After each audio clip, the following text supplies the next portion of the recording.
আসসালামু আলাইকুম, সবাইকে স্বাগতম।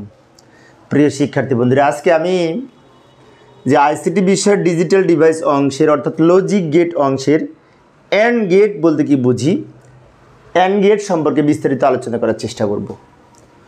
তো আলোচনায় আছি আমি মোহাম্মদ সিরাজুল ইসলাম। চলো শুরু করা যাক। তো আজকের আলোচনায় আমরা কি কি শিখতে পারবো লক্ষ্য করি। মূলত অ্যান্ড গেট কী সেটা বলতে পারবো আজকের আলোচনা শেষে। অ্যান্ড গেট এর ব্যাখ্যা করতে পারবো এবং অ্যান্ড গেট এর সত্যক সরণি সহ বিস্তারিত বর্ণনা আমরা দিতে পারবো। তো প্রথমে আমরা সংজ্ঞা দেখব, অ্যান্ড গেট বলতে কি বুঝি। একটু দ্রুত লিখে দিলাম সময় সেভ করার জন্য। লক্ষ্য করি, অ্যান্ড গেট, অ্যান্ড বলতে গুণ বোঝায়।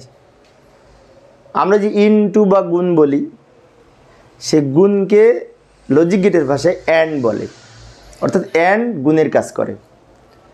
অ্যান্ড অপারেশন গুণের কাজ সম্পন্ন করে লজিক গেটে। এখন সংজ্ঞাটা যদি একটু গুছিয়ে লিখতে চাই তাহলে এইভাবে লিখতে পারি যে লজিক গেটে দুই বা ততোধিক ইনপুট, অর্থাৎ ইনপুট থাকবে দুইটা বা তার বেশি, আর একটি আউটপুট, আর আউটপুট থাকবে একটি, কাজ করবে গুণের, যুক্তিমূলক গুণের কাজ করে। অর্থাৎ অ্যান্ড গেটের তিনটা বৈশিষ্ট্য: ইনপুট দুই বা তার বেশি, আউটপুট একটি, কাজ করবে গুণের। যায় অ্যান্ড গেটের চিত্র যদি আমরা দেখতে চাই, অ্যান্ড গেটের চিত্র বলতে ডি, এই যে বড় হাতের ডি এর মতো, এটা হচ্ছে অ্যান্ডের প্রতীক।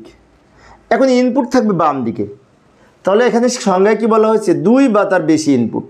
ইনপুট দুইটাও হতে পারে, তার বেশিও হতে পারে, কমপক্ষে দুইটা থাকবে।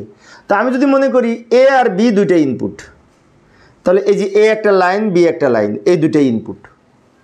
ইনপুট বাম দিকে থাকে, আর একটি আউটপুট মানে কি একটা আউটপুট, আউটপুট ডান দিকে থাকে। এখন তাহলে এই লাইনটার নাম কি হবে? এ আর বি কে গুণ করেছে, এই প্রতীকটা দ্বারা গুণ বোঝায়, ইনটু বোঝায়। তাহলে আমরা এখানে লিখব এক্স সমান এ অ্যান্ড বি। এই যে এক্স হচ্ছে এ আর বি গুণ হয়েছে, এখানে একসাথে লেখা মানে গুণ করা বোঝায়। তা আমরা এটা পড়বো এইভাবে, এ অ্যান্ড বি, অথবা পড়তে পারি এ ইন্টু বি। এক্স সমান, আমি আবারও বলছি বিষয়টা লক্ষ্য করি, সংজ্ঞাটিতে কি বলেছে, ইনপুট দুই বা তার বেশি, দুইটা ইনপুট বা তার বেশি ইনপুট থাকবে, কিন্তু আউটপুট অবশ্যই একটা থাকবে, আর কাজ করবে গুণের। আর অ্যান্ড গেটের প্রতীকটা হবে এই ডি এর মতো। এটা হচ্ছে আমাদের দুই ইনপুট বিশিষ্ট অ্যান্ড গেট লজিক সার্কিট। এখন যদি আমরা এটা দ্বারা সত্যক সারণী অঙ্কন করতে চাই, ট্রুথ টেবিল অঙ্কন করতে চাই, তো ট্রুথ টেবিল এখানে ধরবে না, আমি পরের পেজে যাই। এই যে আমি ওই চিত্রটা এখানে লিখে রাখলাম, অ্যান্ড গেট সত্যক সারণী। এই যে এইভাবে আমরা সত্যক সারণীর ছক অঙ্কন করতে পারি। আমি একটু দ্রুত অঙ্কন করলাম সময় সেভ করার জন্য। তো আমার পূর্বের ক্লাস যারা দেখেছো, ইতিপূর্বে আমি এই সত্যক সারণী সম্পর্কে বিস্তারিত আলোচনা করেছি, সেজন্য আজকে সত্যক সারণীর সংজ্ঞা আমি বলছি না, সরাসরি এই ছকটা কীভাবে হলো একটু খেয়াল করি। ইনপুট দুইটা এ আর বি, তাহলে ইনপুটের এই যে দুইটা কলাম আছে এ আর বি লিখব, আর আউটপুট একটা শুধুমাত্র এক্স, এখানে লিখবো এক্স সমান এ অ্যান্ড বি, অথবা এ ইন্টু বি। এখানে যে ইন্টু দিয়েছি এটা দিলেও হবে, না দিলেও হবে, এখানে ইচ্ছে করলে দিতে পারতাম, দেয়া না দেওয়ার সমান কথা। আচ্ছা, এইবার আমরা কি করব, এখানে ইনপুট লিখব। তো ইনপুট লেখার আগে 1 2 3 4টা সারি কেন হলো? পূর্বের ক্লাসে আমি যখন অর গেট আলোচনা করেছি, হয়তো আমার সেই ক্লাসটা তোমাদের দেখেছো, সেখানে ব্যাখ্যায় বিস্তারিত বলেছি কেন এখানে 4টা সারি হলো। আজকে আবারও বলছি, সেটি হচ্ছে এই আমরা সত্যক সারণীর মাধ্যমে বিভিন্ন লজিক ফাংশনের, বিভিন্ন লজিক গেটের, বিশেষ করে ইনপুট আউটপুট প্রমাণ করে থাকি বুলিয়ান ডেটার মাধ্যমে। তো বুলিয়ান ডেটা মানে কি 0 আর 1, তাই না? তো এখানে 0 আর 1-এর বিন্যাস আমরা বাম দিকে লিখব। তো লেখার সময় ইনপুট যদি দুইটা হয়, তাহলে সূত্রটা হচ্ছে 2 টু দি পাওয়ার 2। 2 হচ্ছে বাইনারির বেস 2, তার উপরে পাওয়ার 2 হবে যদি দুইটি ইনপুট হয়। তাহলে পাওয়ার যদি 2 হয়, 2 টু দি পাওয়ার 2 মানে 4, তাই 4টা সারি হয়েছে। যদি 3টা ইনপুট হতো, 2 টু দি পাওয়ার 3 সমান 8টা সারি হবে। কিছুক্ষণ পরে 3 ইনপুট দেখাবো। এখন যাই হোক, এখন আমরা এখানে লিখবো। কিভাবে লিখবো? এখানে 0 আর 1 ছাড়া অন্য কিছু লেখা যাবে না, কিন্তু ইচ্ছে মতো লেখা যাবে না, লেখার কিছু নিয়ম আছে। নিয়মের মধ্যে আমাদের যদি 4টি সংখ্যার মান লিখতে হয় তাহলে 0 থেকে 3-এর বাইনারি, যেমন 0-এর বাইনারি, 1-এর বাইনারি, 2-এর বাইনারি, 3-এর বাইনারি। আমি আবারও বলছি, লক্ষ্য করি, সরি আজান দিচ্ছে, কিন্তু ক্লাসটা যেহেতু শুরু করে দিয়েছি আর বন্ধ করতে পারছি না, তো আজানের জন্য আমরা 1 মিনিট নীরবতা পালন করি, কয়েক সেকেন্ড আর কি।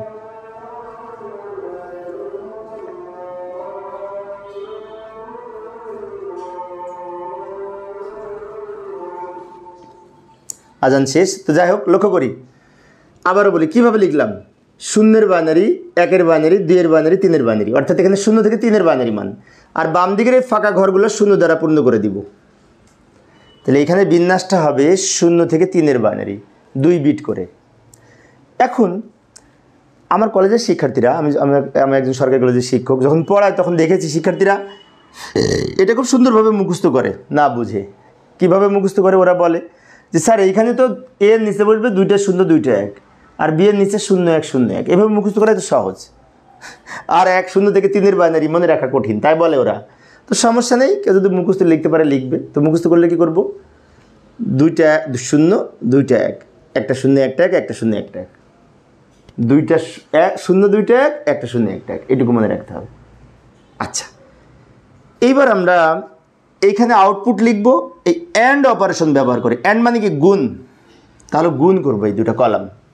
0 আর 0 গুণ করে 0 হয়, 0 আর 1 গুণ করে 0 হয়, 1 আর 0 গুণ করে 0 হয়, 1 আর 1 গুণ করে 1 হয়। অ্যান্ড গেটের বৈশিষ্ট্য হচ্ছে সব ইনপুট সত্য হলে আউটপুট সত্য হবে। এখানে 1 দ্বারা সত্য বোঝায়, 0 দ্বারা মিথ্যা বোঝায়। তাহলে সব ইনপুট যদি সত্য হয়, মানে সব ইনপুট যদি 1 হয়, তবে আউটপুট 1 হবে। এটা হচ্ছে অ্যান্ডের বৈশিষ্ট্য। যে কোনো একটা ইনপুট যদি 0 হয় তাও ফলাফল 0, সব ইনপুট 0 হলেও ফলাফল 0। আচ্ছা, এবার আমরা এখান থেকে আরেকটা বিষয় একটু লিখে রাখলাম। এই যে আমি যে কথাটা বললাম ওইটা একটু লিখে রাখি। অ্যান্ড গেটের ক্ষেত্রে সব ইনপুট 1 হলে আউটপুট 1 হবে, এটা একটা বৈশিষ্ট্য, বিষয়টি খেয়াল রাখবো। এবার আমরা কি করব? অ্যান্ড গেটের এই সুইচিং সার্কিট দেখব। তার আগে একটি বিষয় আমি একটু প্রমাণ করে দেখাচ্ছি। এই যে ইনপুট 2টাই 0 0 0 গুণ করে 0 হলো। এবার 0 আর 1, 0 আর 1 গুণ করে দেখো 1 হবে, এই 0 হবে, সরি 0 হবে। এবার 1 আর 0, 1 আর 0 গুণ করে এটা ক্রস করে যখন ওদিকে চলে যাবে তখন কিন্তু 0 হবে। 1 আর 1, এই 1 আর 1 গুণ করে ওটা কিন্তু 1 হবে। এটা হচ্ছে অ্যান্ড গেট লজিক সার্কিট, 2টি ইনপুট 1টা আউটপুট। আচ্ছা, যদি 3 ইনপুট হয় তাহলে আমরা কিভাবে অঙ্কন করব সেটাও আমি একটু দেখিয়ে দিচ্ছি। তো তার আগে আরেকটা বিষয়, অ্যান্ড গেটের ইলেকট্রিক সার্কিট যদি আমরা লক্ষ্য করি, তাহলে সুইচিং সার্কিট যদি লক্ষ্য করি, আমরা পূর্বের ক্লাসে ওয়ার গেটে আলোচনা করেছিলাম, তাই না? সেখানে কিন্তু এই 2টা সুইচ উপরে আর নিচে ছিল সমান্তরালভাবে, বাট এইখানে পাশাপাশি, এক লাইনে পাশাপাশি। এই ধরনের গঠনকে অ্যান্ড গেটের গঠন বলে, অর্থাৎ সুইচ 2টা একই লাইনে পাশাপাশি থাকবে। ফলে কী হবে? এখানে যদি পাওয়ার হয় আর এখানে যদি বাল্ব হয়, তাহলে লক্ষ্য করে দেখো, যখন দুইটায় যখন অন থাকবে, এটা অন, এই যে 2টায় যখন অন থাকবে তখন বাল্ব জ্বলে। তার মানে কি 2টা 1 হলে তবে বাল্ব জ্বলবে। একটা যদি অন করি তাহলে কিন্তু বাল্ব জ্বলবে না, কারণ একটা যদি অন করে দিই আর একটা ফাঁকা থাকবে, তাহলে বিদ্যুৎ পাবে না, বাল্ব জ্বলবে না। 2টা অন করলে তখনই জ্বলবে বাল্ব। সেজন্য অ্যান্ড গেটে বলা হয়েছে যে আমরা যদি 2টি ইনপুটই 1 হয় তখনই ফলাফল 1 হবে, 1 মানে বাল্ব জ্বলবে। এবার আমরা একটু এই 3 চলক ব্যবহার করে দেখব। এই যে তার আগে এখানে আর একটু ব্যাখ্যা দিচ্ছি, লক্ষ্য করি, একটা জ্বলে না কিন্তু, তাও জ্বলে না, ওটা দিচ্ছি তাও জ্বলে না। এখন 2টায় যখন অন হবে, এই যে 2টা অন হলে বাল্ব জ্বলে। আরেকবার লক্ষ্য করি, এই 2টা সুইচ এ আর বি, তো আমি এর মানে 1, ওখানে 1 হয় না, মানে বাল্ব জ্বলে না। বি এর মানে 1, তখনও কিন্তু বাল্ব জ্বলে না। 2টায় 1, তখন কিন্তু বাল্ব জ্বলে। আচ্ছা, 3 চলক ব্যবহার করে দেখাই। যে 3 চলক ব্যবহার করে আমি একটি অ্যান্ড গেট অঙ্কন করেছি আগে থেকেই। এই যে এ বি সি 3টা ইনপুট, আর আউটপুট হচ্ছে x সমান a into B into C, A and B and C. তো এটা দ্বারা আমরা যদি লজিক এই সার্কিট থেকে লজিক গেট থেকে যদি আমরা শতক সারণী অঙ্কন করতে চাই তাহলে কিন্তু বড় ছক হবে, তাই না? এই যে এ বি সি তিনটে ইনপুট আর এক্স সমান এ অ্যান্ড বি অ্যান্ড সি, এবং এইখানে কিন্তু ওই যে কিছুক্ষণ আগে বললাম 2^3, যেহেতু তিনটা চলক এ বি সি, তাহলে 2^3 সমান 8টা সারি হয়েছে, 1 2 3 4 5 6 7 8। তো 8টা যদি সারি হয় তাহলে আমরা লিখব অক্টাল মান, 3 বিট করে বাইনারি মান যেভাবে আমরা বের করতাম সেভাবে লিখব। তবে আর একটা সহজভাবে করা যায়, সেটি হচ্ছে 0 থেকে 7-এর বাইনারি। যেমন 0-এর বাইনারি, 1-এর বাইনারি, 2-এর বাইনারি, 3-এর বাইনারি, 4-এর বাইনারি, 5-এর বাইনারি, 6-এর বাইনারি, 7-এর বাইনারি। এগুলো কিন্তু বাইনারি। 0 থেকে 7-এর বাইনারি তো আমরা সবাই পারি না? আমরা যারা নিয়মিত প্র্যাকটিস করি তারা তো পারি।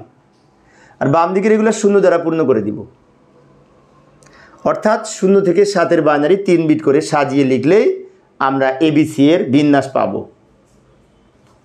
এইবার যাদের 0 থেকে 7-এর বাইনারি মনে নাই তাদের একটা টেকনিক বলে দিই, 4 2 1, ওই যে 4 2 1, আমি সহজে বলে থাকি 421। 421 তো মনে আছে সবার, 4 2 1 4 2 1। আবারও বলি, 1 1-এর দ্বিগুণ 2, 2-এর দ্বিগুণ 4, এটা মনে রাখবো। তাহলে এইখানে একটা 0 একটা 1, একটা 0 একটা 1, একটা 0 একটা 1, তারপরে এইখানে 2টা 0 2টা 1, 2টা 0 2টা 1, 2টা 0 2টা 1, আর এইখানে 4টা 0 4টা 1, অর্থাৎ একটা 0 একটা 1, 2টা 0 2টা 1, 4টা 0 4টা 1, 1 2 4, 1 1-এর দ্বিগুণ 2, 2-এর দ্বিগুণ 4। অথবা এদিক থেকে যদি বলতে পারি 4 2 1, 4টা 0 4টা 1, 2টা 0 2টা 1, 2টা 0 2টা 1, একটা 0 একটা 1, একটা 0 একটা 1, একটা 0 একটা 1, এভাবেও আমরা মনে রাখতে পারি। এবার আমরা এখানে কি করব, এগুলো গুণ করে লিখব। তো গুণ করে সেই পুরানো কথা আবারও বলি, সেটি হচ্ছে যদি 0 থাকলেই ফলাফল 0 হবে, একটা 0 থাকলেও 0, সব 0 হলেও 0, 2টা 0 হলেও 0, আর সবগুলো যখন 1 হবে তখনই ফলাফল 1 হবে। তো লক্ষ্য করি, এই যে আমি দেখিয়ে দিচ্ছি, 0 0 0 গুণ করে 0, 0 0 1 গুণ করে 0, 0 1 0 গুণ করে 0, 0 1 1 গুণ করে 0, 1 0 0 গুণ করে 0, 1 0 1 গুণ করে 0, 0 1 1 0 গুণ করে 0, এই যে 0 আছে, 0 থাকলে ফলাফল 0, 3টা 1 গুণ করে 1 হবে। এইভাবে আমরা 3 চলক ব্যবহার করে শতক সারণী অঙ্কন করতে পারি। এইবার আমরা কি করব, আরেকটা জিনিস লাস্টে দেখব, সেটি হচ্ছে অ্যান্ড গেট ব্যবহার করে আমরা মনে করি এ এর মানে এত, বি এর মানে এত, দুইটা মান দেওয়া আছে প্রশ্নে। এখন বলা হলো অ্যান্ড গেট ব্যবহার করে এই দুইটা মানের ভিত্তিতে এক্স এর তরঙ্গ আকৃতি বের করো, অর্থাৎ এই দুইটা গুণ করে গুণফল যেটি পাবো সেটি এক্স এর মান, আর সেটা দ্বারা আমরা কি করব, এই তরঙ্গ আকৃতি মানে কি ডিজিটাল সিগন্যাল অঙ্কন করব। তো এখন অনেকের মনে হতে পারে এ সমান বি সমান, এগুলো কি ফিক্সড? না, ফিক্সড না। মনে করি ওইগুলো প্রশ্নে দেওয়া আছে, এগুলো কাল্পনিক লিখেছি। মনে করি প্রশ্নে এর মান এটা দেওয়া আছে, এটা এখানে দেখে দেখে লিখলাম, বি এর মান যেটা দেওয়া আছে দেখে দেখে লিখলাম, এই দুটো প্রশ্নে দেওয়া আছে। এই দুইটার পরিপ্রেক্ষিতে এক্স এর মান কত হবে? এক্স এর মান কিন্তু আর কাল্পনিক লেখা যাবে না, এক্স এর মান এই দুইটার সাপেক্ষে এখানে বের করতে হবে। যেমন এক্স এর মান হবে এইটা, আমি একটু দ্রুত লিখে দিলাম সময় সেভ করার জন্য। কিভাবে পেলাম এবার আমি ব্যাখ্যা দিচ্ছি। এই যে প্রথমে এখানে আসি, 0 আর 0 গুণ করে 0 হবে, 1 আর 0 গুণ করে 0 হবে, 1 আর 1 গুণ করে 1 হবে, 0 আর 1 গুণ করে 0 হবে, 0 আর 0 গুণ করে 0 হবে, 1 আর 1 গুণ করে 1 হবে, 0 আর 1 গুণ করে 0 হবে। আমি আবারও বলছি, এখান থেকে 0 আর 0 গুণ করে 0, 1 আর 0 গুণ করে 0, 1 আর 1 গুণ করে 1 হবে, 0 আর 1 গুণ করে 0 হবে, 0 আর 0 গুণ করে 0 হবে, 1 আর 1 গুণ করে 1 হবে, 0 আর 1 গুণ করে 0 হবে। এইবার আমরা এই তিনটা দ্বারা এখানে কি করব, ডিজিটাল সিগন্যাল অঙ্কন করব। তো ডিজিটাল সিগন্যাল অঙ্কন করার সময় এই যে 0 আর 1 মানে কি, 0 বলতে বিদ্যুৎ নাই বোঝাই, আর 1 বলতে বিদ্যুৎ আছে বোঝাই। তো 0টা এই সিগন্যালটা নিচে থাকবে, নিচে, আর 1-এর সিগন্যালটা উপরে থাকবে। আর দুইটা সংযোগ করার জন্য আমরা এখানে একটা লাইন দিব, তারপর 1 থাকলে উপরে। আমি আবারও বলছি, লক্ষ্য করি, 0 থাকলে সিগন্যাল নিচে, 1 থাকলে সিগন্যাল উপরে। আমার পূর্বের ক্লাসটি যারা দেখেছো তারা কিন্তু ভালো বুঝতে পারবা, আর যারা দেখোনি তারা একটু মন দিয়ে একটু খেয়াল করে এখন বুঝতে পারবা। নিচে লাইন আবার নিচে চলে আসলো, 0 আর 0, 0 0 মানে কি দুইটা সিগন্যাল নিচে, আবার উপরে চলে যাবে, এক এক এক মানে কি উপরে, তাহলে দুইটা সিগন্যাল উপরে। শূন্য মানে কি সিগন্যাল নিচে। এই যে ডানে বামে যে দাগগুলো দিয়েছি এগুলো আমরা কাউন্ট করব না, ওগুলো সংযোগ করার জন্য আমরা ব্যবহার করেছি। বাট এইখানে শূন্য বলতে সিগন্যাল নিচে, এক বলতে সিগন্যাল উপরে। 0 1 0 0 মানে কি সিগন্যাল নিচে, আবার দুইটা এক মানে কি দুইটা এক উপরে, আবার একটা শূন্য মানে কি শূন্যটা নিচে। এইটা যারা এখনও বুঝতে পারিনি তারা মাঝখানেটা বুঝি, একটা না বুঝতে পারলে পরেরটা বুঝলে ওটা বুঝতে পারবো। এক মানে কি দুইটা সিগন্যাল উপরে, শূন্য মানে কি সিগন্যালটা নিচে, আবার দুইটা এক মানে দুইটা সিগন্যাল উপরে, আবার দুইটা শূন্য মানে দুইটা শূন্য নিচে, শূন্য হলে নিচে। এই দুইটা যার বুঝতে প্রবলেম হয়েছে নিচেরটা বুঝি। শূন্য মানে কি সিগন্যাল নিচে, এক মানে কি উপরে, আবার দুইটা শূন্য মানে কি দুইটা শূন্য নিচে, এক মানে উপরে, এই যে এক উপরে, আবার দুইটা শূন্য মানে কি দুইটা নিচে। শেষে আমরা এগুলা বাউন্ডারি দিয়ে দিতে পারি। এই হচ্ছে আমাদের এই ডিজিটাল সিগন্যাল। প্রশ্নে এই দুটো দেওয়া ছিল, এই দুটার পরিপ্রেক্ষিতে আমরা এক্সের আউটপুট বের করে এক্সের তরঙ্গ আকৃতি সহ সব তরঙ্গ আকৃতি আমি নির্ণয় করে দেখাইলাম। এই ছিল আমার অ্যান্ড গেট সম্পর্কে বিস্তারিত আলোচনা। আমি অ্যান্ড গেটের সংজ্ঞা আলোচনা করেছি, সত্যক সারণী আলোচনা করেছি, তা সুইচিং সার্কিট আলোচনা করেছি, তারপরে 3 চলক ব্যবহার করেছি, তাই না, এবং ডিজিটাল তরঙ্গ আকৃতি অঙ্কন করেও দেখাইলাম। সব কিছু আলোচনা করেছি, আশা করি তোমরা পারবে। তো প্রিয় শিক্ষার্থী বন্ধুরা, এই ছিল আমার আজকের আলোচনার বিষয়। আমি পরবর্তী ক্লাসে নট গেট, ছোট্ট আলোচনা, নট গেট কয়েক মিনিটের আলোচনায় শেষ হয়ে যাবে, করার চেষ্টা করব। পরের ক্লাসে দেখার আমন্ত্রণ রইল। পরিশেষে সবাই ভালো থাকবে এবং সুস্থ থাকবে এই কামনায় খোদা হাফেজ।